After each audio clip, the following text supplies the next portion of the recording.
Welcome to the Story Tinker podcast, a place for in-depth analysis of stories, mainly from Webtoon. Co-hosted by sharp, witty, and dare I say, thirsty fans, we dive deep in every episode, analyzing character struggles, relationship development, and of course, theories. We also interview people working in creative industries. You can follow the Story Tinker on YouTube, podcast platforms, and social media. For bonus content, sneak peeks, and more, you can support the Story Tinker on Patreon. We're really appreciative of your likes, subscribes, follows, comments, and ratings on all platforms. Thanks for listening to the Story Tinker, and let's get started.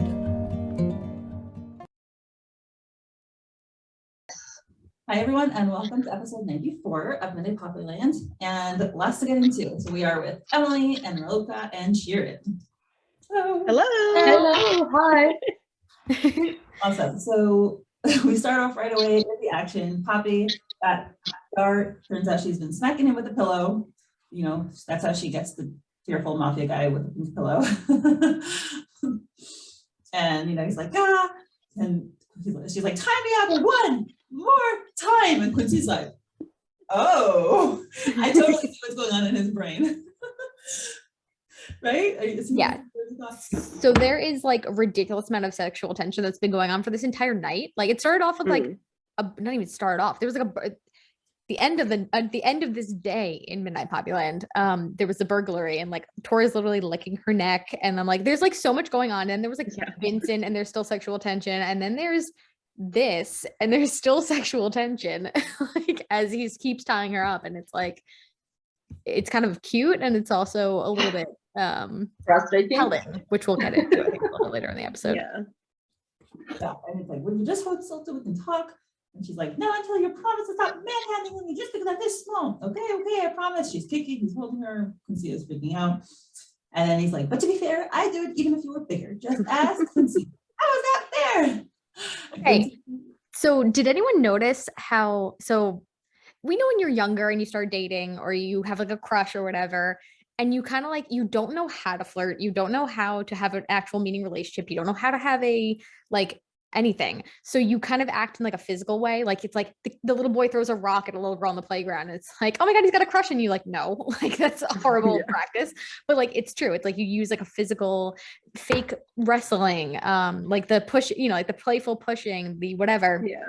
I feel like this brings me back to a beginning, like a childhood teenage relationship, which kind of as adults, like they are adults, they're in their 20s, adults-ish. I mean, you know, their frontal lobes are probably still forming a little bit, but or at least Tora maybe is past there, but they are having, I feel like this is their first actual relationship and they still don't know how to have one, so they act like children sometimes, and like Quincy's looking at them like, you guys just need to fuck, like it just needs to happen.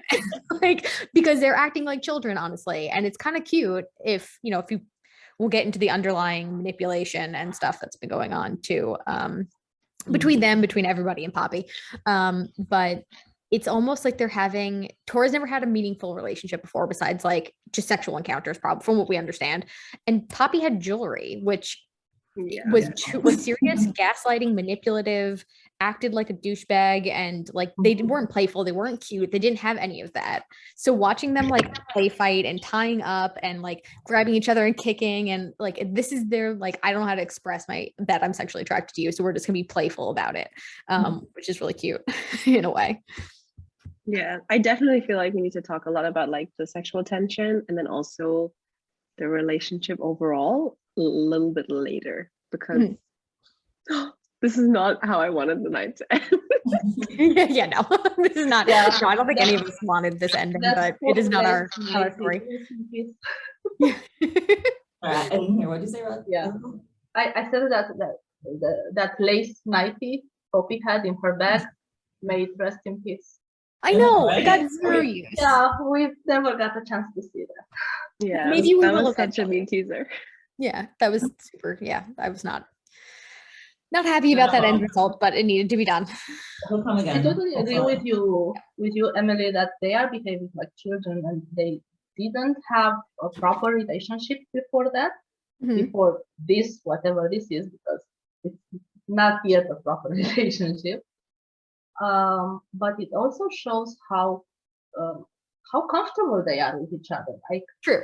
he's taking liberties with her, like tying her up and wrestling her, and he's more than, well, obviously he's more than a friend, but yeah, it's indicative. Yeah, it's indicative of what's what I'm looking for. Yeah, they obviously are close. They obviously like each other. Like, it's showing all these positive things about their relationship. It's just like they can't use their words yet, and they keep trying to use it. They had like lots of conversations this night, like back at her place. Like, they had a lot of deep conversations, and now they've regressed from like, okay, we carried the hot and heavy stuff. Let's just go back to like, we don't know how to flirt, so let's just beat up on each other. And Quincy, who has had like, it seems like a lot more sexual exploration than everybody else, and a lot more, I think, in-depth relationship thoughts than either of these two have probably had, both with, I'm sure, with his family. I feel like he's a little bit more introspective in a way, Quincy, sometimes. Like, he actually yeah. So as much as we rag on Quincy, he recognizes this as them being like children. He's like, okay, like, he seems to be a little bit more sexually advanced than either of these two. So he's looking at this like, what the fuck is happening? Yeah. I know you have all this pent up sexual frustration you need to release, but at least you two will be safe from Vincent for tonight. And Poppy's like, you too? Come again? And Tora is like, oh shizzle. You see his face, he's looking to the side, he's like, oh no. And she's like, not you, Tora, but you too, Poppy and Tora. And they're all like frozen in time. And Poppy's quick. Like, the fact that she's having like, she's struggling against Tora. She is probably a little bit slightly turned on. I don't know. I'm just speculating here. Maybe I'm putting myself in this situation, but I would be. Yet she was still quick enough that when Quincy said that one little line, which could have been, it could have just been a slip of the tongue, whatever. She was like, no, this is clicking now. Like, this, what the fuck is happening? And this involves me. And it all finally comes to a head. This whole night of Tora needs to have this conversation with her, and he keeps putting off, and Tora needs to have this conversation with her, and he opens up a little bit, and then he puts it off, and like, it keeps kind of flowing. Also, let me point this out from the previous chapter. Tora said to her, I was trying to save your life. So maybe it clicked now when they ran. When they ran after 𝗥𝗲 saved them from Vincent's eyes or something, and she said, I'm not gonna speak to you ever again because you called me some hooker. And he said, you can't keep that on me because I was trying to save your life. You're right. So maybe she hears all this then, but now you are safe from Vincent. Now it takes a different meaning. So she slides down, steps away. They're all sitting. Tora and Poppy are not looking at each other. They are facing away, opposite ends of the room. Does anyone want to talk about the body language here? Because the body language is really fucking poignant. Yeah. It reminds me a lot of the conversation that they had outside of her work when she found out that Quincy's in the mafia and like descending from 2 mafia clans. And no one wanted to look. Yeah, and Tora not being able to look at her. And to be honest, I mean, we'll obviously see how this conversation turns out. I know why, obviously, Lily didn't show us Tora telling her, because we kind of already know everything. But I kind of missed that, because I really found that conversation they had outside of the office so powerful that I would have loved to see the body language. I would have loved to see the reactions. And I think, and I think since Moonbright, we've had like more often the like kind of voiceover moments with, where there's kind of a retrospective explanation of like what's happening. And I'm always really missing like just seeing it, because Lily is so good at showing us like emotions just with a subtle difference in their facial expression, like the way they're holding themselves, the way they're saying things. And so I really miss that sometimes, because the voiceover, I feel like it's just a exposition. It's just like, this is what happened. I'm just like, no, I don't want to see it. And obviously it's for time reasons and everything. So I understand. Yeah, I was gonna say, because like so what I did for this podcast today, and I wasted all yesterday, but I meant to, and I had to quickly do this. I went to go like reread everything that's been happening like this whole night. I tried to do all season 2, and I had to skip a little bit of it because 24 hours was not enough for me.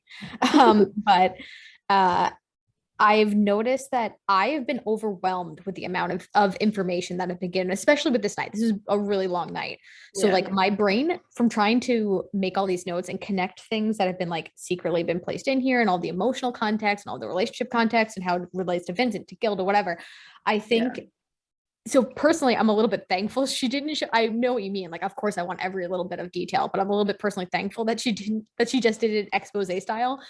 Because when I tried to reread this, from a week to week standpoint, you're right, we can handle it. From like an overall story standpoint, my mind was blown from the amount of information and all. Like, it was like almost like my eyes were going in every little different direction. So like I needed a little bit of a break. So like I'm okay with how it was done, but I get your point. I think it's interesting because my feeling is the exact same, and I feel like it would be helped by getting rid of the exposition part, because what we're doing is like this episode as well.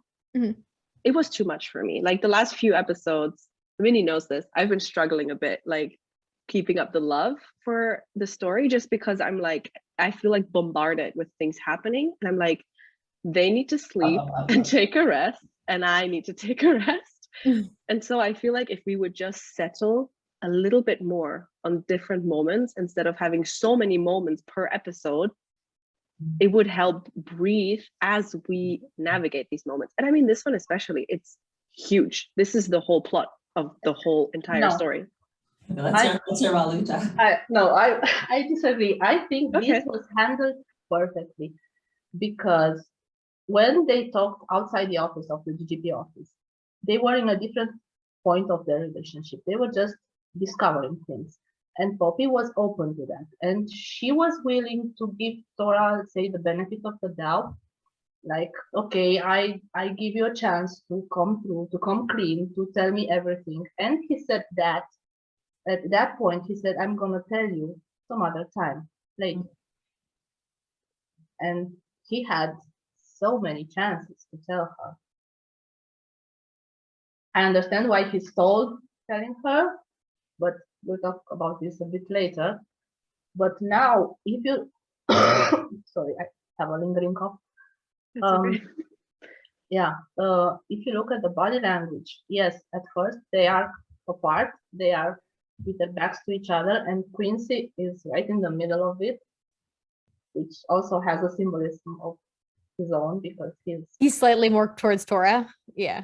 He's slightly towards more Tora, because Tora is his brother, his friend. But he is one of the root causes of this, because if it weren't for Quincy and his book and his connection with Mr. Lamb and so on and so forth, he is one of the root causes of this,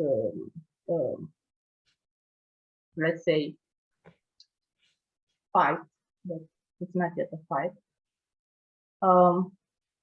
Then when Tora acknowledges, when he said in the further panel, because I fucked up real bad, then he turns around, but Poppy doesn't. Yeah, I feel like we get a lot of this context in it right here. Yeah.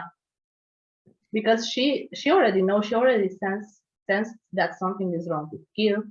She already sensed that Tora, she knows that Tora is keeping things from her because of his way of life and so on and so forth. She does not want to acknowledge to herself what is she feeling, if she's feeling something for him. She had a lot of emotions in the past week, day. So this is a whole roller coaster of a day, because they started making out in the closet. Then exactly. Oh my god, I forgot that was the same day. Jesus Christ. It was the same day. Exactly. They started making out in the closet. Then they went to the cafe. Then Tora freaked out through a tantrum or panic attack and left her. She had to handle those emotions. Then she had to handle the emotions of being left alone, waiting for him.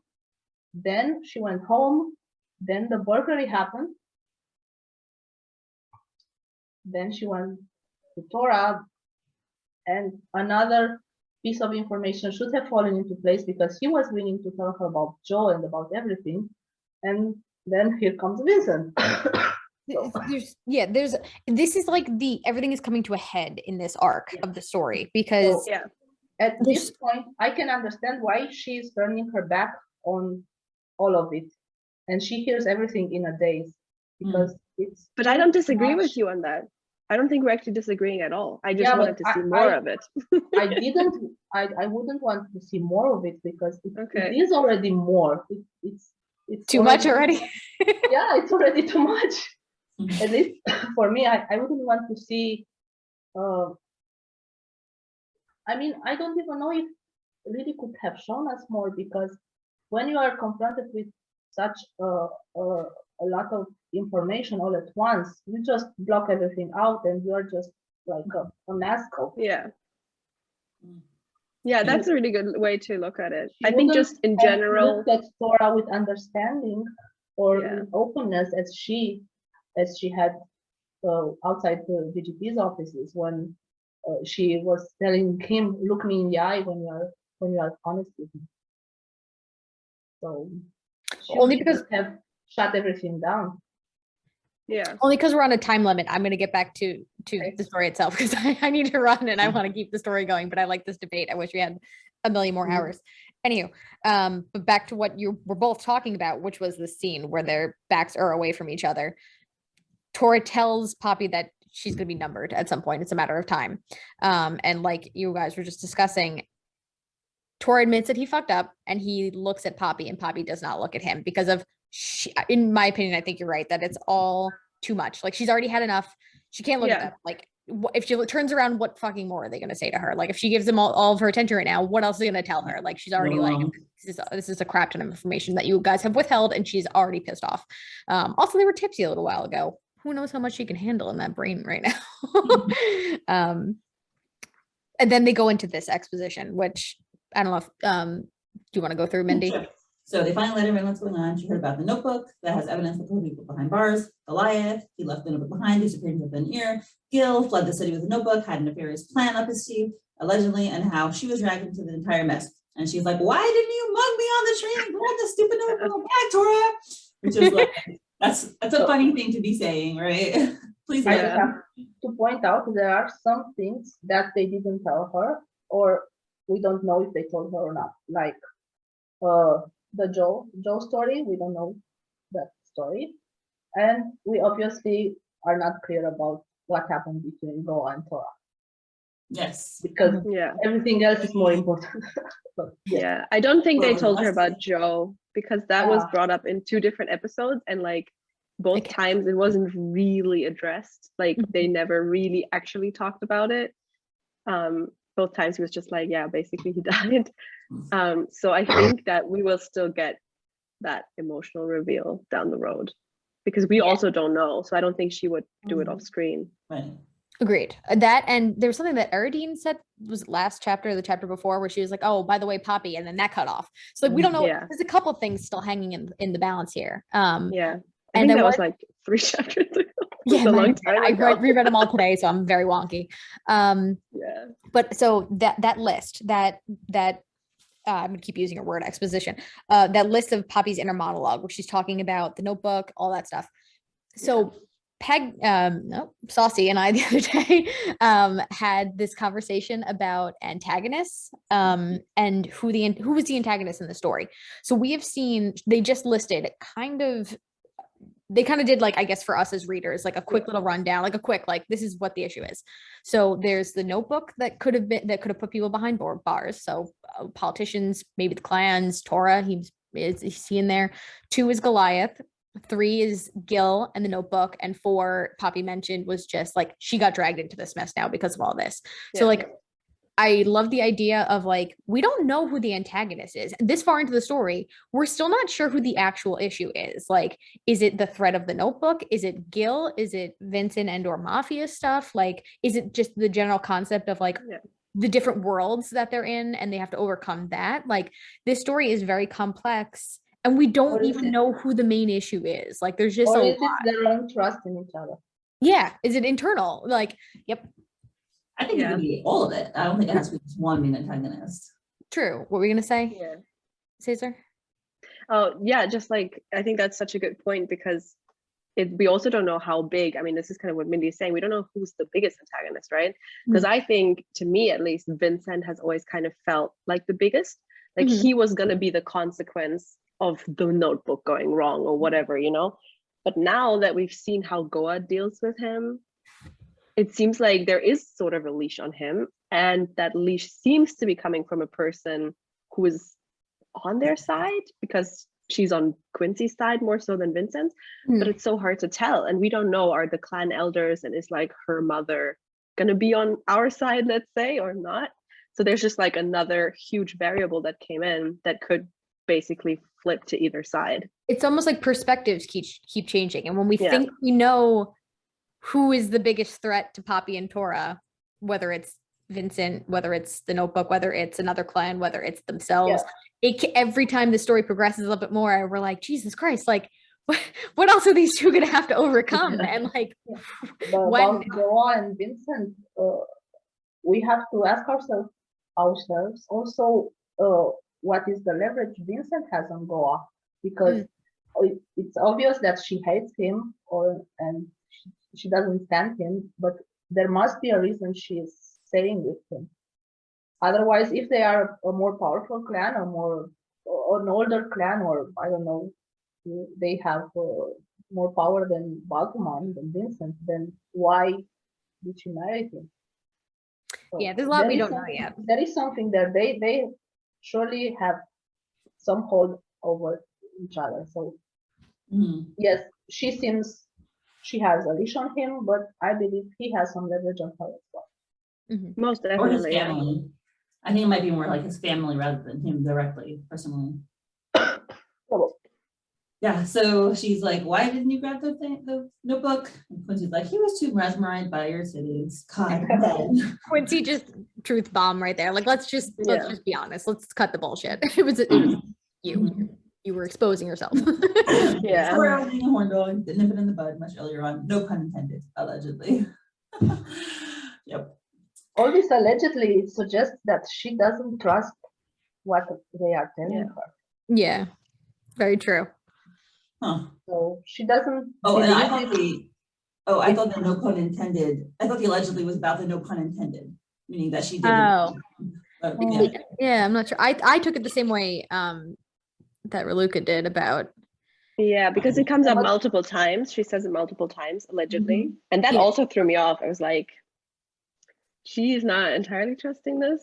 And I don't know. And she also, I think you're right. She doesn't trust them. She doesn't trust, she said a couple times, like, Tora wouldn't be interested in me. And like, despite all this sexual attention and all these clear, like Tora talking about like the other earlier in the night at her apartment, like if we were going to be a couple, like all these things.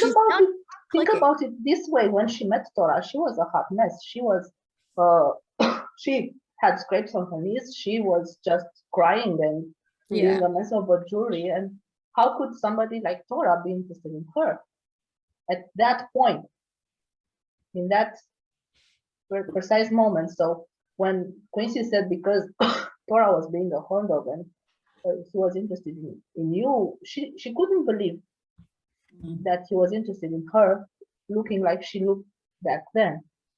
Yeah. Maybe, you know what, that she threw away that line about her being in the mafia. So maybe in the back of her mind, she's thinking Tora knew she has some connection to the mafia, and that's why he followed her, blah, blah, blah. So maybe that's something she's thinking. Yeah, so many things we don't know. Yeah. So at the end of this conversation, Tora's like, to conclude, I'll secure a place for you to relocate to, preferably outside the city, which something that I know a lot of fanfic has like talked about this. And she, this is gonna spark a lot of conversation. Yeah. She doesn't turn around. She's like, that's your conclusion, not mine. Okay, so go. No, I'm just very impressed. I would be furious. Like, this would be the point where I would blow. Like, my fuse would go and I would scream my fucking head off just to even get, like, because Raluca said it must be so hard for her to process this. Yeah. And it might not make sense what I would be screaming, but I would be screaming. And I would be like, you don't get to keep deciding my life for me. Like, stop. Okay, that you don't get to decide my life. So I see why Tora does this. I see that for him, he needed to control the situation because in his mind, this is his problem. He put her in danger. He followed her with the notebook. He slipped up. Like he keeps saying, I fucked up. So for him, he's like, okay, this is my problem. I have to fix it. You have to do what I'm going to tell you. Because for him, like he just did earlier when he was bossing her around, like I wrote a note here. Hold on. She wrote, when they were at her apartment after the guy mugged her and they got into that argument, when he was going to call her a bitch, he said, oh my God, where was it? Oh my God, that's gonna drive me nuts. Sorry for bossing you around, I think. Yeah, it was, here we go. Telling you. Oh my God, you guys keep talking. I'll chime in a second. This is gonna drive me nuts. I don't have my normal notes and it's very messy. Oh, when Tora said, when did I ever snap at you and order you around? And then Poppy like pointed out like, yes, you do. You snap me, you order me around. Like, I am not one of your men. And then later he apologizes and he says like, you shouldn't cut me slack. Like you have to be tough with me. Like, I don't know when I'm going to do something to hurt you or whatever. And then he goes around and he does it again. And he keeps saying like, you can trust me. Like, I'm always going to be honest with you. Well, right now we're learning you weren't very honest. You omitted a lot of stuff. That's not a lie, but it's also not keeping me in the loop. It's not very trustworthy. So like all of this is kind of blowing up right now. And I see why she's mad.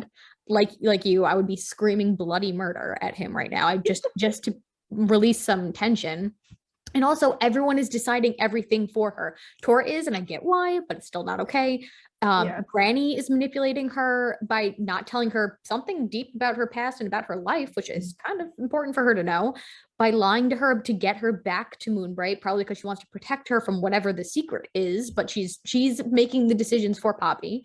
You got Erdene and Jacob. Again, everyone is doing this all with great intentions, but they're making decisions for her. And it's very frustrating and it's complicated because you can both be thankful, in which we see this next panel, Poppy says like, I wrote Tora a thank you note before leaving and getting the hell out of there and making my own fucking decisions. She wrote a thank you note because this is complicated. She can be both thankful to all these people who obviously care about her and she can feel this love and also be like, everyone also still needs to fuck off. This is my life. I get to make my own decisions. It's very complicated. Anyhow. Not to forget Quincy, because to me, yes, Erdene and Jacob are involved, but I personally put more blame that could befall them onto Quincy because he was the one telling them to be quiet. And yes, you could say like, oh, but they're her friends, they should still do it. Yes, but I do also get their thing where they're like, well, he is mafia, and actually they bring that up really later. know him at all. Because they don't know him actually. Also, I have to say, Tora started the conversation in literally the worst way possible. He doesn't like start with a story and ease her in. He just says, yeah, your days are numbered. Like, why would you start off with that? Telling her you're gonna die soon, basically. Because he's a storyteller. We established that. He starts with the end. That's true. The previous episodes. You gave away the ending. Don't die. Okay. Everything's coming full circle. You knew that. I think it's also just to demonstrate, like, Tora does not have social skills. He does not have the ability to communicate in a way that he's just like direct. This is the most important fact. I have to tell her this because it's the most important. Instead of being like, this is also the most shocking and scary. Let's ease into this. That makes sense. He's got a report. For him, it's reporting. For him, it's this is what's going to happen. This is what we need to do next. Instead of like painting a picture or being, let's calm down. Let me tell you everything first. Let's make you. Yeah, he's not emotionally concerned. He's a fixer. He's a man. He's a fixer. But so far as we know, Tora doesn't respond to anyone but Vincent, right? Yeah. So he's used to order around people, to get things done and to take care of things in his own way without being questioned or without, I don't know, like you said, being a gambas sometimes. Yeah. So, and he also feels always it's his responsibility to fix it. It's his responsibility, but also he is in that world. He knows what will happen, what can happen, and she isn't. So it's like I'm making this decision because I already know. It's like a parent is making the decision for his child because he already knows what will happen, and the kid doesn't understand because he doesn't explain it to him. So that's the same parallel here. He didn't came through with Poppy. He didn't tell her everything. He just told her the conclusion. I'm gonna get you safe, and that's it. You don't have a say in this. And as thankful she might be, it's frustrating to the point of nausea. Yeah. Yeah, and that's what she does, right? She doesn't accept that offer of safety. I mean, even with what he told her, she's so angry that But she has no choice. That's the problem now. She has no choice anymore. Yeah. Because we will see later that she'll be out of the job. She will be out of her apartment. She has no money. She's broke. And he fixed everything for her. So she will be forced somehow to move in a place where he says she should move, to work in a place where he says she should work. So she has no choice anymore. She is trapped. She is in a cage right now, made with good intentions, but still a cage. Yeah. Fair. I Very think. good way of putting it. Yep. So So let's go through the scene. She stays in the room the rest of the night, leaves before the sun is out, writes him a thank you note. And she's like nervous to go back to her apartment. She's like, it's safe to be back, right? Which I would be terrified. And she's like, well, I'll leave that lights on till sunrise.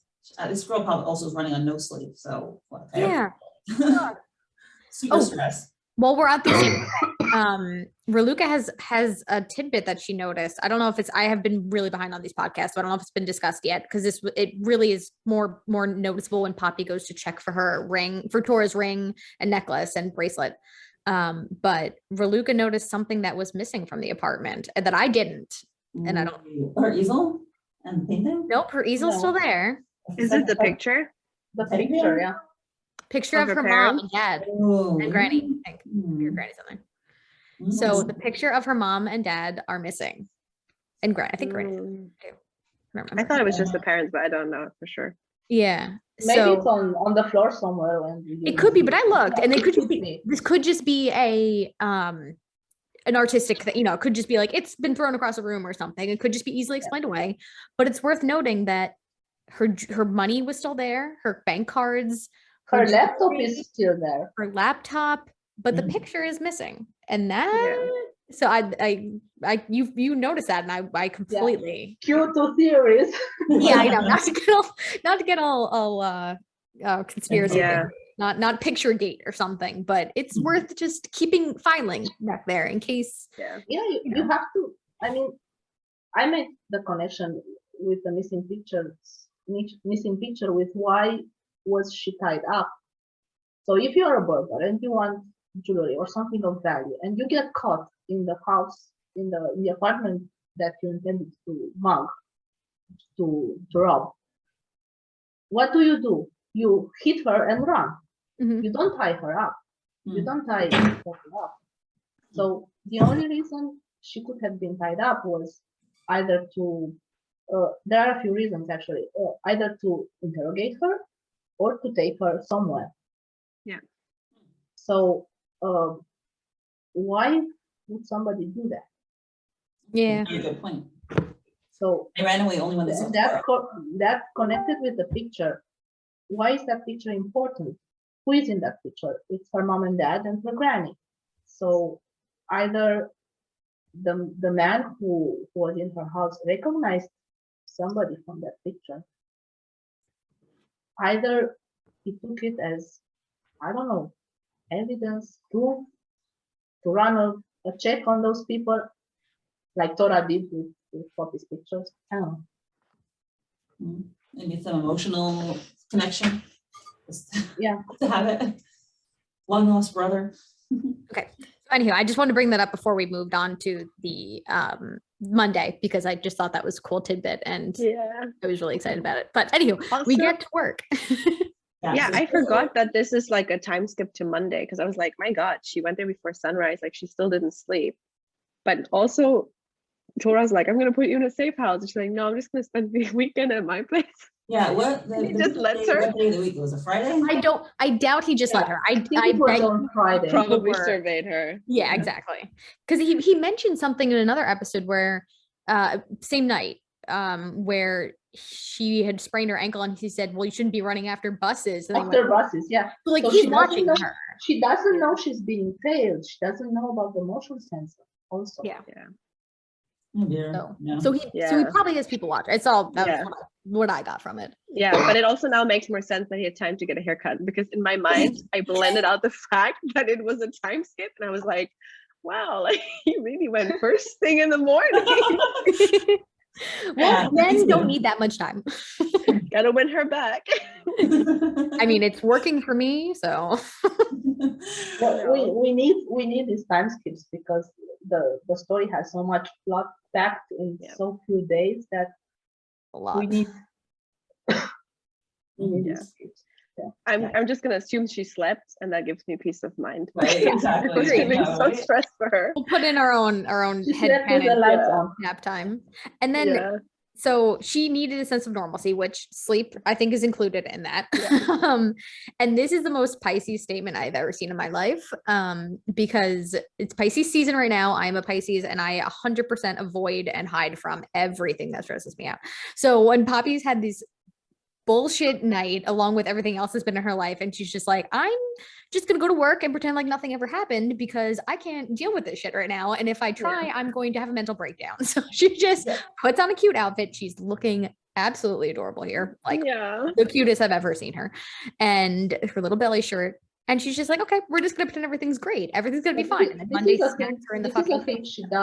This is a thing she does. It's not the first time when she does this, when she ignores the problem and tries to gain a sense of normalcy and acts like everything is fine. This is one of those times where I 100% self-insert into the story. Like I get pretty annoyed when people, I get very annoyed when people will make, I see comments on Facebook, on Webtoons, whatever, when people just go off onto a rant of like, oh my God, like Poppy's this and Poppy's this, and they get mad at her. I'm like, no, that's how you would handle that situation. Like you are not the author of this story. You are not this character. You don't actually know what's happening in this person's head. You just need to keep your opinions to yourself and listen to the fucking story. I love Vincent, but if he's going to be old and senile, I'm just going to have to learn to deal with adult diapers because I cannot control what Vincent does. My love will remain. Wow. But I can't choose how Vincent is going to be in this story. Very dedicated. But here I'm 100% self-inserting because I relate to this really hard, and I'm just going to own the fact that I might be wrong, but in my opinion she's hiding from things and she's being an absolute Pisces right now. Yeah. You have to be self-aware. hide. You have to be self-aware of the self-inserts and just not broadcast your opinions everywhere like I'm doing on this podcast right now. So I'm calling myself the black kettle. Yeah, okay, but so back to the office. What? Back to the office? Yeah. Unfortunately, her desire for normalcy is not borne out because when she gets to the office, she sees this guy there. Erdene and Jacob are talking to this person. He walks out and she's like, good day. Door slams, she jumps, things are becoming darker. It's pretty dark already, the office.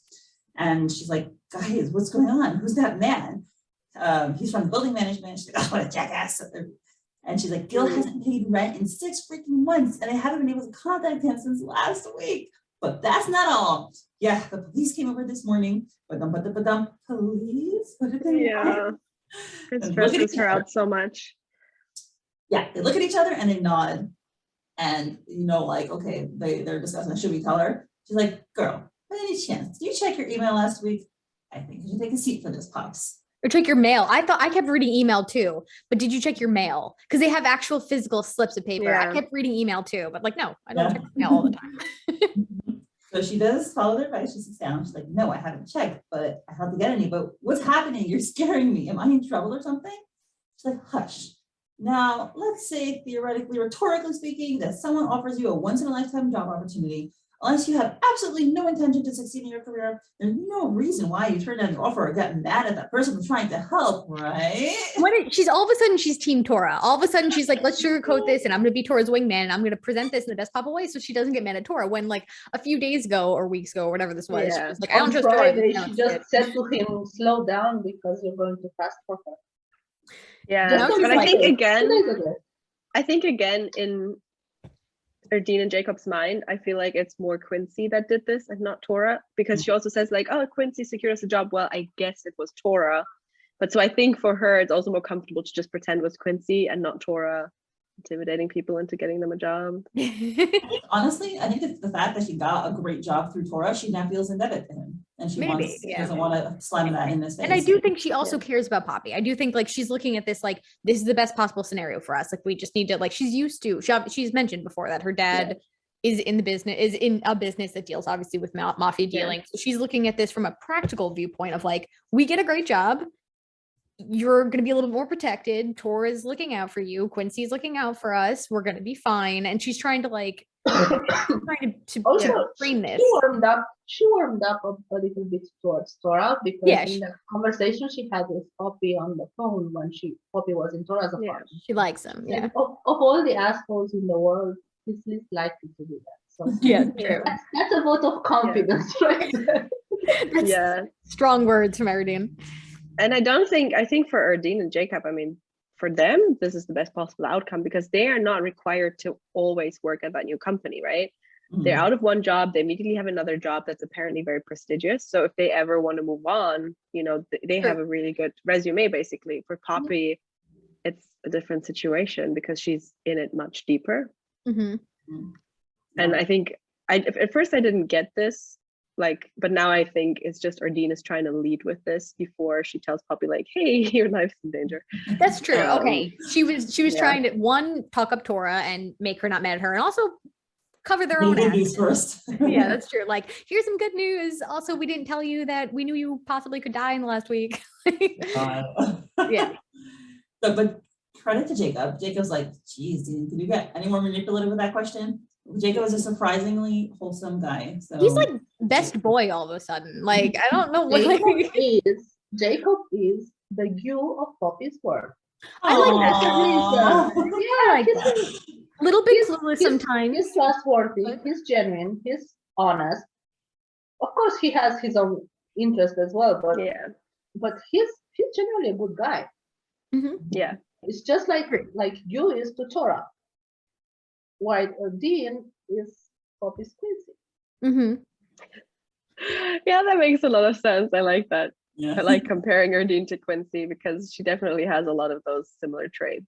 Yeah, when I saw her sitting in the bed when she called, I think it was last episode, when she called Poppy to chat with her about like when Poppy's like, maybe I should have stayed with you. And she was like, no, like he's going to take care of you. He'll scare any intruders off. She's sitting in this like opulent bed, like lounging, being all comfy in this like king size bed. And I was just like, oh my God, this is such Quincy vibes. Like she's got her two best friends and Tora's got his two best friends.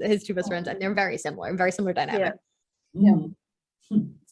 So she's like, probably like, well, it depends. And Erdene's like, well, you tell her that I'm Mr. Smarty Pants.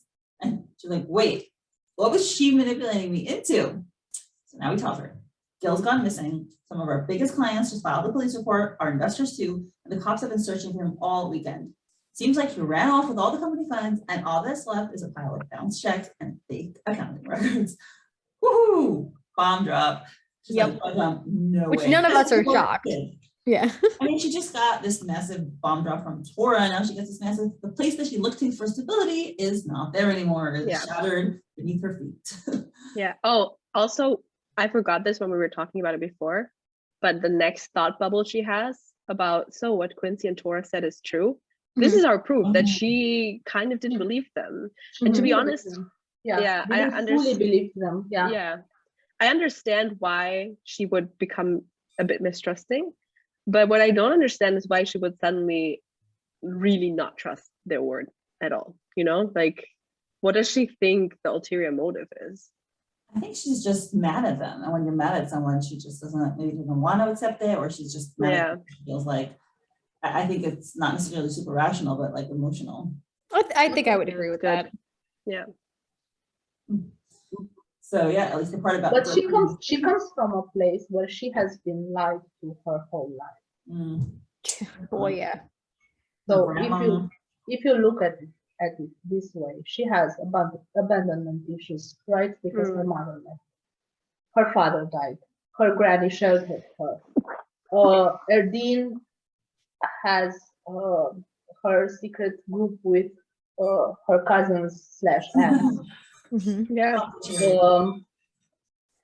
Also, she is doubtful of herself. Then here comes Tora, who says he's always honest, but in the last few chapters, we saw that he had a lot of things to hide from her. So it's only normal to not trust anymore, because you don't know what is true and what is not. You don't know if whatever it was in the past was true, if what he told you was true. She questions. I think she didn't get over the part where he took a picture of her and over his explanation. So, okay, you have the right to keep your secrets, but now your secrets are affecting me. Yeah, So and deeply involving her. I don't trust that what you are telling me is true, because maybe the situation is worse than you are telling me. Not necessarily that what is your motive, but I'm looking at it from her point of view, like from inside out, not from outside. So and they just had that conversation at her place, like after they got in the little fight right after the mugging, or break-in, whatever, where she literally said, like, to Tora about, like, when he apologized to her, that heartfelt apology that one time, she made this comment about how that really affected her and how affirming that was to her, and like how she never felt so safe and so trusted and so connected with somebody, and like she put a lot on the table there. And he had that conversation about like, do you feel vulnerable opening up about stuff? And she's like, yeah, of course I do. Like, I feel vulnerable and weak and all these things. Like, they had like these deep conversations, and she talked about how, like, good. Yeah, sorry, no, go on. I was just going back to your point of just like, now they just had this connection again and this deep talk, and like they had a fight, and then they had a great communication about that fight where both of them admitted fault on their sides. Like, it was a really great communication. And now all of a sudden, all over again, Tora had all this stuff that he didn't tell Poppy for whatever reasons. Like, none of this is like a fault thing, but it all sucks. And Poppy's now at the point where she's like, of course, like, there's one person I'm never talking to again, and it's Tora, which obviously is going to get flushed down the drain. But I get why she's mad. I get why she's frustrated. I get why she doesn't want to trust them, even for things that she thinks might be rationally making sense. She's like, who can I trust anymore? She's frustrated. And literally no one. Yeah, she thought she could trust it because Tora had always been honest with her, and for the most part, like, sure, there were a few things he flubbed a little bit, but like for the most part, if he thought he could tell her, he told her and was honest. So now this is kind of a slap in the face at the moment, and she's pissed. Yeah, so she's remembering what Quincy told her. She said that Tora's dead certain that the notebooks with your boss, Gil, who skipped town last Friday. Finally, hello, everybody who has not figured it out yet. Gil has the fucking notebook. Who hasn't figured that out? I saw another thing on Facebook the other day where someone was just like, wait, I think it's possible that Gil has a notebook. And I was like, really? Do we need like him to just pop into the panel and wave it and be like, hi guys, by the way, I've got the fucking notebook right here. Because so finally this is spelled out. He has a notebook. And like, God knows what he'll do, but there's millions of dollars worth of blackmail content in there. And we know he has connections with at least one Narran City farm, so there's already one route he might go. So yeah, cool. And now back in the office, they're like, so basically this means we're all out of a job. I'm sorry, Pops. I know how much this place means to you. And she starts saying, guys, about Gil, but they like, come on. Yeah, they're like, we're not all as lost because Quincy got us a job at the most prestigious advertising firm in Narran City. Look, here's my letter offer. And mine, I still can't believe my eyes. And then this is shiny gift wrap, letter, and it says, 𝗫𝗲𝗃, and it's like also pretty. And they're like, I want to know what that means. Is it really like 𝗫𝗲𝗃? Like, is like, like, does DILF really have to do with it here? Like, I need to know. That is very funny. I'm so mad that they talked over her. Like, because throughout this whole scene, I was just dying to look inside her head, and I want to know what she has to say about Gil. Oh, maybe she wanted to say about the mafia connections with Gil. Yeah, I feel like I think maybe she was going to tell them about the notebook. What she learned about that. Yeah, maybe. But does it really matter to them? Like, if she's going to tell them everything about the notebook and that whole story, would she start with Gil? I don't know. And I also don't know if it matters to them really, because they're not really involved. and it put Tora in a tight spot. I don't think I think they are trying to make her feel better. Yeah. For the shitty situations that they are all in. So they are just jumping to the good part. Like, okay, we're gonna have a new job. We're gonna Positive mental attitude. Yeah, something like that. Right. Yeah, they're like, and we know we just dumped this horrible thing on you, so let's give you good news. And so they're like, well, technically though, it was Tora who got us the job. And we find out how this job came about, which is super interesting. Yeah. And we see him saying, by the way, you guys should be receiving a little something in your mail soon. Well, no, that sounds like Quincy because it has a heart at the end, right? Yeah. Yeah. And it's good building 𝗿𝗶𝗱 and enjoy your evening. Also, we don't know if they offered Poppy a job as well. We don't. It's not clear. Not yet. It's not yet clear. Maybe if it's about the mail and she should have checked her mail, maybe she had received as well a letter like her colleagues. Mhm. But we still don't know that. Yeah. I'm pretty sure getting her out of the that's city. Well, but I'm pretty sure that's what it was implying because because of the whole manipulative question that Erdene said. She's like, well, you wouldn't turn the job down, right? Did you check your mail and so on? But that's how I took it. She could have been talking about herself. Or she could have been misunderstanding Quincy. We don't know yet. Like, it could go Poppy, either way. you cannot get mad at me because I took this opportunity. I took it as her buttering up Poppy. I took it as like, but we don't actually know. That's just my own speculation. I saw it as her picking Poppy too. We will see. Yeah. I don't know. That's how I took it. Yeah. Yeah. So it turns out there's show for this CEO owes Tora some favors. He's standing there. He's like, "Where's the 𝗿𝗿? That's 𝗿𝗿." And we see from behind the corner, it's like, "No time, no see, dog." And the guy is shaking bullets. He's like, "Tora." Flicks the cigarette, right? This is the panel that we've seen before. And he's like, "An endless supply of mafia stitter." So this guy owes him flavor. So who is this guy? There's a bunch of theories. There's a bunch of theories as to who this guy is. My initial thought was just that it's just one of his debtors. It's someone that either has a debt against mafia, has a debt against Tora himself, and he's calling in this debt now and being like, "Hi, time to pay up, or you can do this favor for me." But he does have the coloring of one of the guys from the picture with the van with the other kings. Yeah, he looks, but this guy's got like mouth lines, so he looks more like Vincent's age, in my opinion.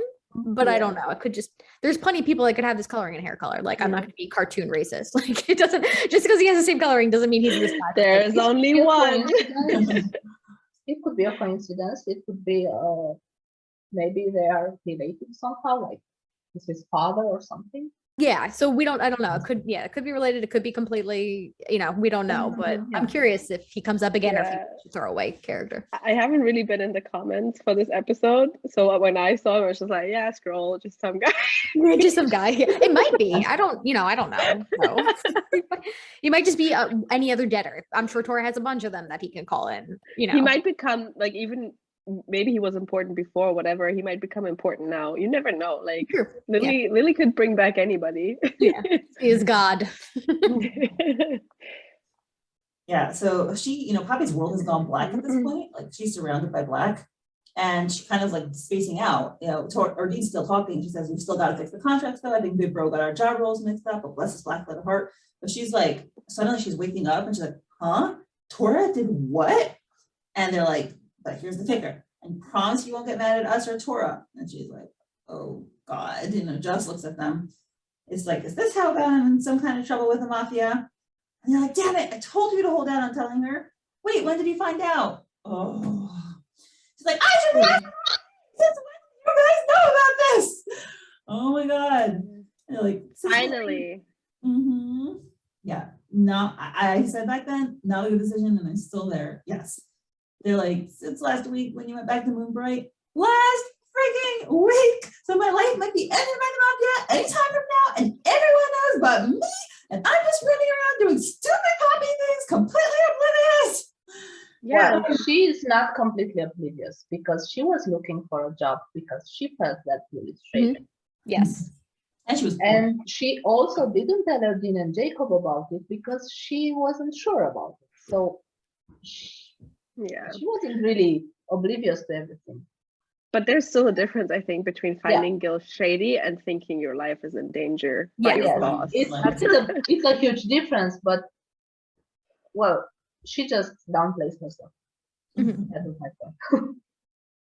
Oh, but yeah, I mean, I'm 100% with her. Like, I don't care. Erdene like, well, I don't want to get her worried. I'm like, yeah, you worry me, please. I want to be worried if my life is in danger. I want to Something know. I should know. Yeah. Yeah, she's like, sorry, Pops, we didn't need to keep this from you. But Quincy said to leave it to Tora to break the news to you. And Quincy isn't just anyone. Neither is Tora for that matter.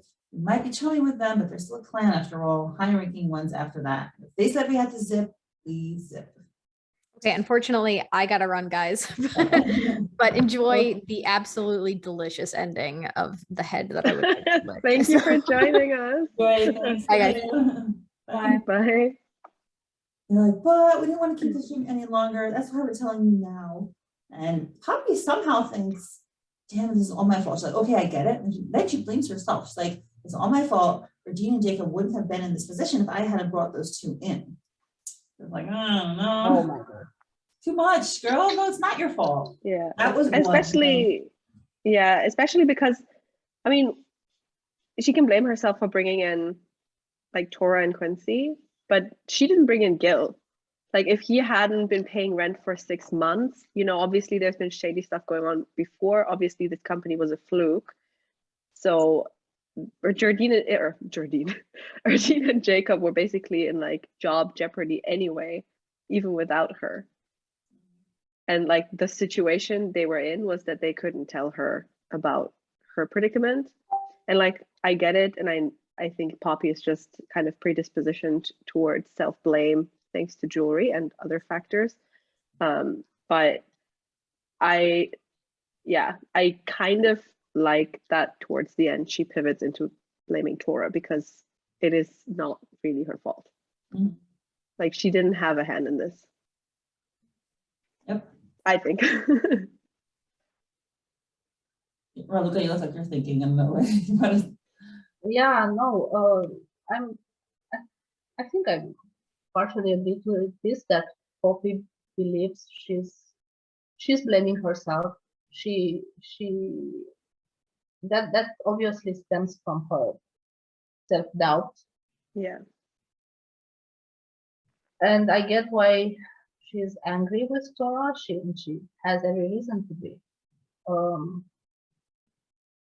I was just thinking about the timeline when everything happened. Like they met on R Street, and then she was telling him that she was looking for a job. And then that was over a weekend, I think. And then when she came back to work, she found out about Granny and the run to Moonbright. And Tora ran after her. So sometimes between the Paris Street and the trip to Moonbright, Tora went and secured to those guys a job.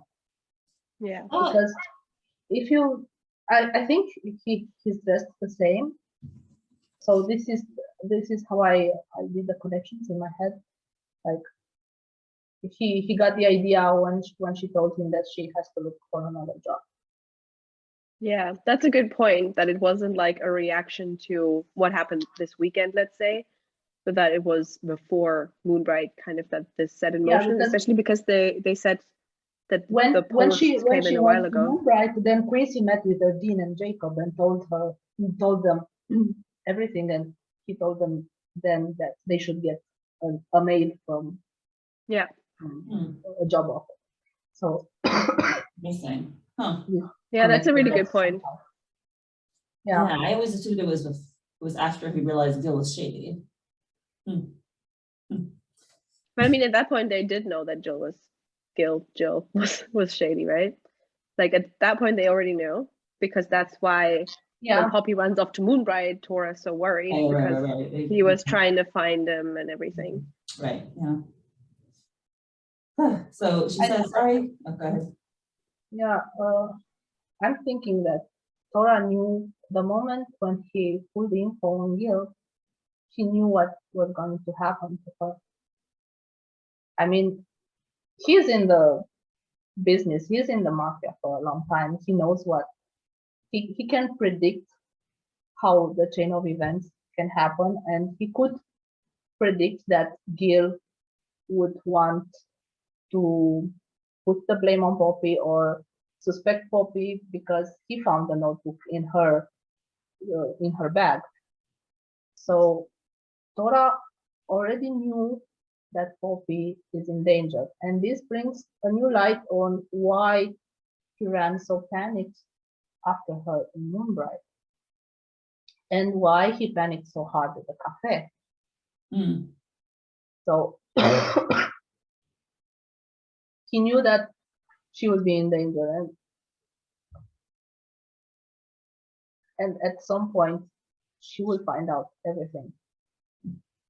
I mean, he's been trying to tell her for a while, although often when he kind of said like, oh, I need to tell her, it was kind of ambiguous if he meant about his feelings, if he meant about everything. But he did say when he was in Moonbright, he was on the phone he said with in Moonbright. Yes, he said in Moonbright, you're right, you have a point. He said to Quincy, I have to tell her about everything, about Gil, about the notebook, about what I did for the plan. Yeah, sure. But I mean, since then, there's been a couple of moments where he started to talk about things. And I think twice it was about his feelings. Because when he was going to say about the couple thing, it kind of broke off when he thought that he has feelings for her. Like he didn't say it. So there were, to me, I think there were a couple of moments where it was ambiguous. And also in the playhouse. I don't know, in the playground. In the playground, yeah, at the playground. Yeah, he was going to tell her something. He was like, I need to tell you something. And I wasn't sure, is this the moment he wants to tell her about everything? Or is this the moment he wants to tell her about his feelings? No, I think he wanted to tell her about everything except his feelings. In that moment. Yeah. Because the threat is serious and is looming. He knew that, or if not, if he didn't know, he probably suspected that on Monday when she will go back to work, she will find out that Gil is missing and that they are out of the job. Yeah. So it was imperious for him to tell her as soon as possible. Yeah. So now she apologized to them. She's like, sorry for losing my cool guys, which I don't think she needs to apologize for, okay? And congrats on the job offer. And Jacob's like, at least it's all out in the open now. And it's lots to take in, Pops. It's so unreal. No shit, I would have thought it was just a prank, if not for the look on Quincy's face when he told us. No, he never knew he'd look so terrifying. Trust me, you wouldn't. Those guys don't play Pops. But like to see that. I'm just glad they're on our team, I hope. So they have very valid doubts as well. Yeah. And they're like, anyway, you're not mad at us now, are you? No, not at all. I don't expect you guys ever to get in trouble because of me. And to be fair, I knew something was up. I just had too much on my plate to probe, right? Which is why, like you Raluca, you said, like, yeah, she knew some things, but like she avoids dealing with it. Yeah. And now we have you, Miss Editor. I'm not mad at you guys. I have Quincy or Mr. Safari Man. This guy is just too funny. I'm speechless. He's too adorable. Shows up with this like safari shirt, bright turquoise shorts, this safari hat. He's like, are you ready for your new adventures outside the city? He's like, let's take this very traumatizing thing for Poppy and this is an adventure. I don't know what he's taking, but I want some. Quincy is just a blind optimist. I love him so much. Yeah. My favorite. I don't know, Quincy, he's funny, but I'm like, this is not the time. Like, we don't actually know. I mean, this suggests that Poppy agreed to the relocation, I guess, because what we saw, the last thing she said was like, yeah, that's your conclusion, but it's not my conclusion. But I mean, obviously something must have still happened, or they still must have talked before they went to bed. Because I don't think after that she just went to the room. She was like, "Can I?" I think they didn't, and now she has a whole new reason to snap. That was my first thought as well when I read this, which is why I was like, "Quincy, this is really not the right moment for this kind of attitude." He's just like, "Yeah, we don't care what you want. Like, let's go. I'm gonna hype you up for this thing you definitely don't want." But now that I think about it, like we often get from Lily these like flashbacks to parts of a scene that we hadn't seen before. Maybe we don't get it, but I wouldn't be surprised if maybe that still comes up, or they mention that she had agreed to it or whatever. I don't know. But then what goes against that as well is that she says like she never wants to talk to Tora again. Well, she could still be mad at him even if she agrees that it's necessary. But yeah, but I love Quincy. I know maybe he's being totally tactless, but I just love how he always tries to put a positive spin on things. That's his like coping mechanism. Let's just be positive. Let's pretend it's all good. It's all great. It's all wonderful. And he's a drama king, and he's just hilarious. He puts on an outfit. Yeah. Like, oh, we're leaving the city. We're going to the jungle or wherever, and we're gonna put on a jungle shirt and a hat. Like, it's just so funny. And if the jungle is right outside the city, then maybe Goliath wasn't so far after all. We'll run into each other. Oh my God, he's so cute. I just love him. And I just like to talk about my love for this beautiful cutie pie. And in the shadows, we see a figure, half shadow, you know, those washed out 80s pants coming through. And Jacob's like, hey, who's the DILF? And while Poppy's saying, but guess who I'm really not talking to for the rest of, and then she pauses, Jacob's like, holy shit, it's like my life, because she is looking at, we see first the text, it's good, bro, did you get a haircut or something? What's with the matching outfits, Poppy? Look hilarious. And then we just see Tora haloing in the light with this like giant wide open V-neck. So we see his like collarbone and the undercut that Lily teased us with before that has actually happened, looking amazing. If you like the undercut, which I did. So we get to hear your opinions on the undercut. Is anyone here not a fan? I am a fan. Don't have an opinion. I am a huge fan. I'm excited to see it in action. Like, yeah. I'm excited to see the new look on him in more than like just one panel or just the teaser that we had seen before. But for me, he's just hot. I don't know if you could do anything to make this man unattractive. I have a question for you. Why do you cut your hair? Right. I feel like someone must have forced him into it, because we know that like he doesn't cut his hair because he just hasn't paid attention to himself. He hasn't had the self-care, self-love. He's not vain. I disagree, because he takes care in how he looks. I think he's very basic. I think he just naturally looks good. He wears like a t-shirt and pants. Like I don't think he does anything special to his appearance. I mean, he does have like one specific pool playing look. Like, we've seen him twice in a pool bar, and both times he had the same jacket on, the one with like the white sleeves and the like kind of reddish dragon, and he has his hair pulled up in a different way, where it falls over one side and it's like more pulled up on the other side. It's not like I overanalyze these panels, you know, it's not like I look at them all the time. No,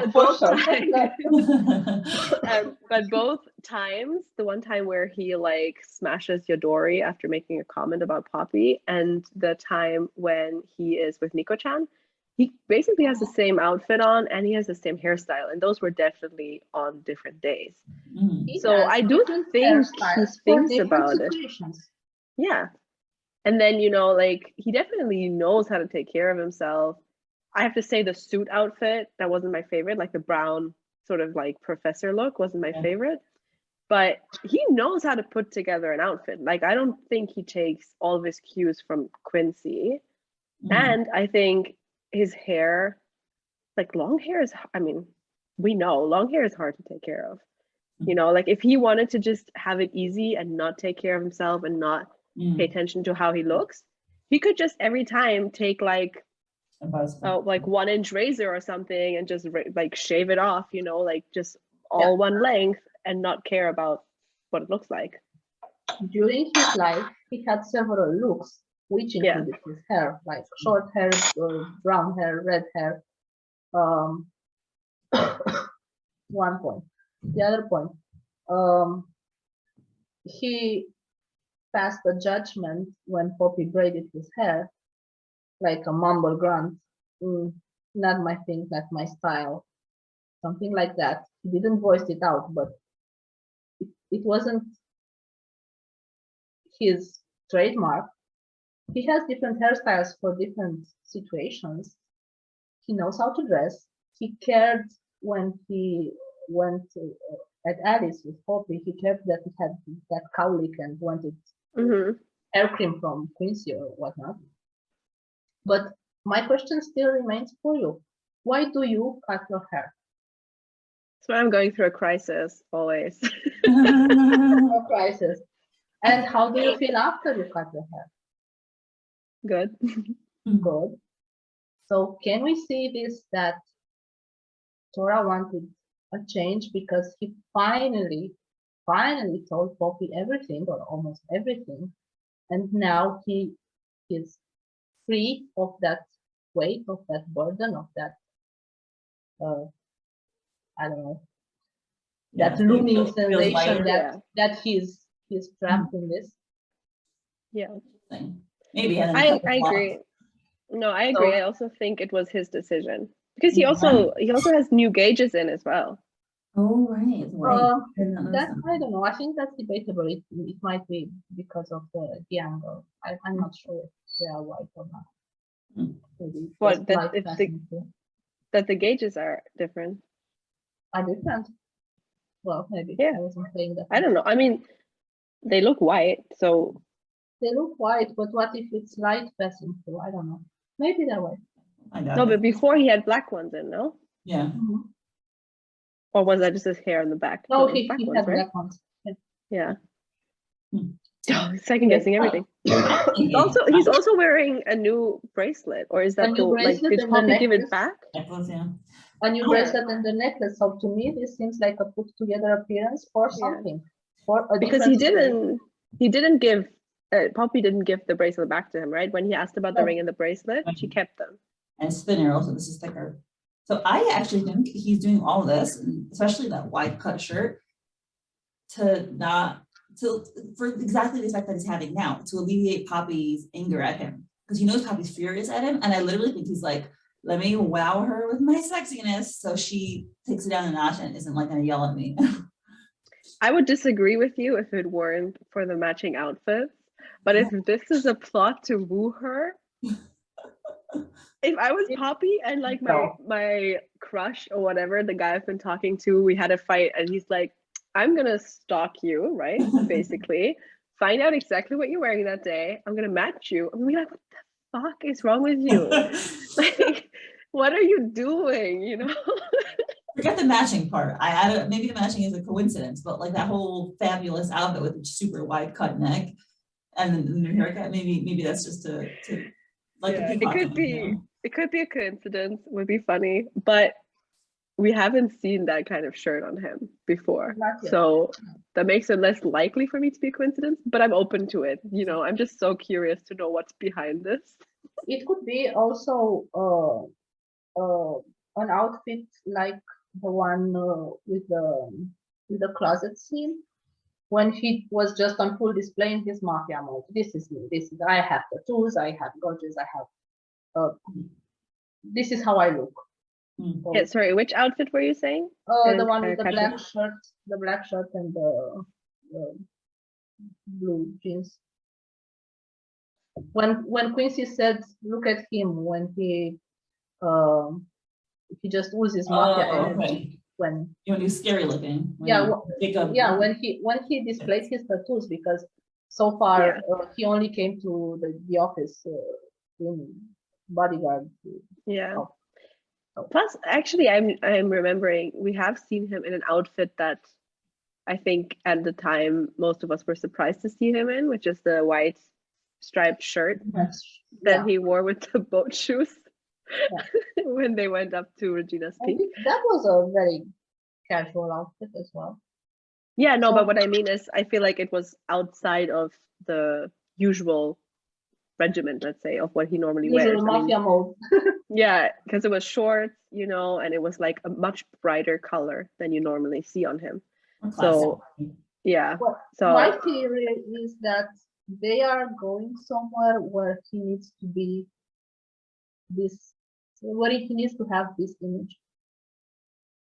I mean, we agreed that he has different images for different situations, different outfits and hairstyles and everything for different situations. So now, if they mean to take Poppy to, I don't know, outside of the city or to a new place or meet with somebody, I don't know.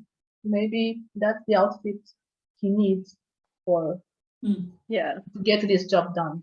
Okay, interesting. Yeah. Maybe he got a job as a model. Maybe he is indeed trying to pose as her boyfriend or as her husband or whatever. Maybe they will go to, I don't know, to an apartment, to rent an apartment together. I have no idea. And just, Yeah. He was in a photo shoot for a barber and they cut his hair live for the commercial. You never know, it could be. or I'm a male model. Yeah, if we have time. So I had quite a few thoughts with this episode regarding the progression of their relationship, because I think, and again, you know, take everything with a grain of salt because it's just how I'm reading it, but this is a huge setback for them, right? Because I feel like over the story progressing, the way I viewed it, we've mainly made emotional progress, but their touches were, you know, they were just starting to heat up, basically. It was just starting to get more and more, especially in Moonbright, you know, in the lake, then the closet. But before that, it's always been, I mean, they haven't kissed that much and it's been tentative. And like Emily was saying earlier, you know, they sometimes regress into this like playful flirting that's not really outright. Like they're not really at the level yet where, you know, you'll just go and like just give a kiss without a second thought behind it. But emotionally, I felt like they'd really come very far. We had so many milestones, so many moments where they were really honest about what they're willing to do, what they're willing to give in that moment. Poppy had said before, like, look, I'm not ready for this. And then in Moonbright, she started becoming more ready and she started saying like, I don't trust easily, but I feel like I can trust you, those kind of things. And now the sexual tension has been ramping up a lot without much happening since the closet. But emotionally, there have been more and more disruptions in their relationship. Like the fight, the fact that he like kind of bossed her around at the cafe, then the fight that they had on her balcony, you know, then the whole hooker thing. I mean, that was like a kind of more minor thing in comparison. It was more like, how dare you? And then obviously the huge bomb that they set off by him telling her the truth about lying to her basically from the moment that they met. So personally, even though obviously all of us are like excited for them to be together and kiss and everything, I would hate for Poppy to kind of give in to him based on sexual tension and based on like horniness and being like, oh, like so many red flags and he's broken my trust in a massive way. Yeah, I that's what I'm hoping. I hope that she won't. My worry with him coming in at the end and looking like a snack and like seeing her blush, my worry was that she might, but I would be so sad because I would just be like, no, like please don't ignore the red flags because he's hot. I don't think it's in her character to ignore the red flags or give in to him. Yeah. I mean, she has gone through so much with him in such a short time, but I feel that I kind of like that they encountered this problem now, that they fought now, and that she didn't give in to him before that. They haven't slept together yet, because this kind of discovery of each other, of their through fights, through real things, through being put into real problems, they discover how they react to the different situations, how they react to each other. They start to build trust in each other by overcoming those fights.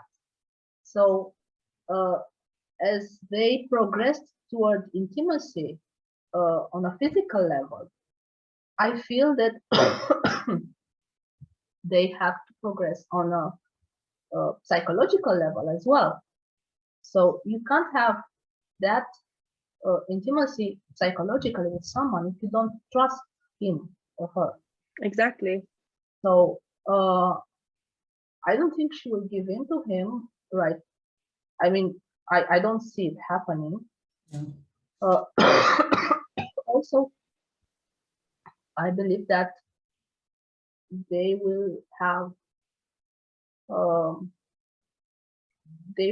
to find a way to communicate to each other, and they will have to find a way to reestablish trust, because that trust now is lost. Exactly. I feel like this is a big tipping point, you know, like it's kind of a make or break sort of situation.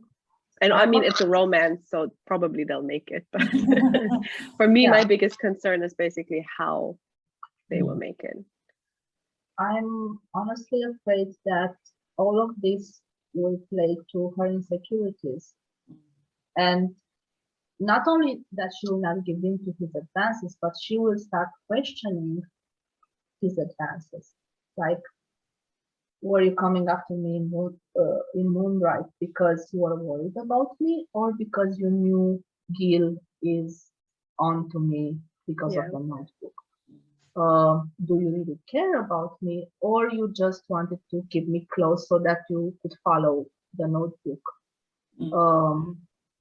And everything that has happened between them, now she will question it. She will ask herself if something out of all of that was real. And this is what I'm afraid of, because if he, let's say, starts coming closer to her, like not to tell her that he loves her or anything, but that he cares for her or something like that, she will not believe it. Yeah. But I think they're good questions because so many things have been weaponized before by jewelry, you know, and I think maybe it's good that she does ask the questions so that he can prove her wrong, you know, and that she can truly in that moment learn, like, no, it is about who I am and it is about the feelings he has for me and not an ulterior motive, at least regarding that. Also, he is not ready to recognize those things as well. I mean, he just denied himself. It's just a crush. Okay, I can do what I always do. I can keep her safe. I can take everything onto my shoulders, and well, if she doesn't like it, it doesn't matter because it's done. Although after he like kind of, because in Moonbright he said like, oh, I'm falling in love with you, and then he was like, it's just a crush.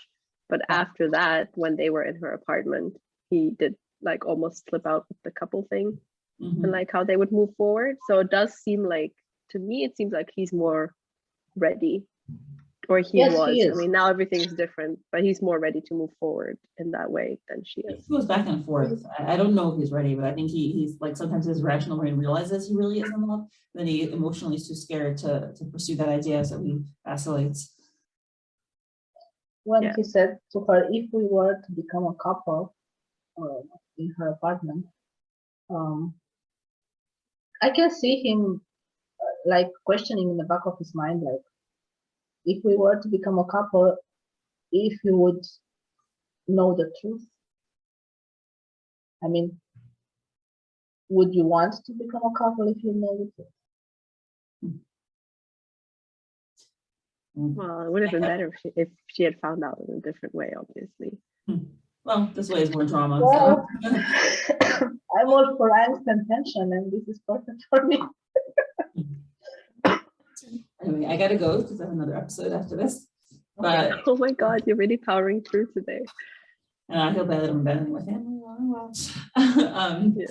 Thank you so much.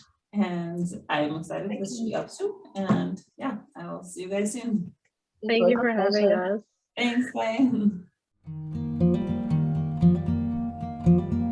Thank you so much to my curtain patrons: Susie, Lady Libris, Lily, Jenny, Haley, Molly, Veronica, Emily, Emily, Jo, Rochelle, Saucy Tuggles, Meg, Ann, Rose, Priya, Alexa, Misty, Laura, Joanne, Patty, Emilta, Esther, and watching people: Taurus, Poppy Seed, Marie, Jen, Emily, Jean, Jen, Erin, D, Kay, Lily, Beckett, Duranda, Christine, Sadie, Kelly, Daniel, Louisa, Mr. Gastaldo, and Kaylee. Your support is truly appreciated.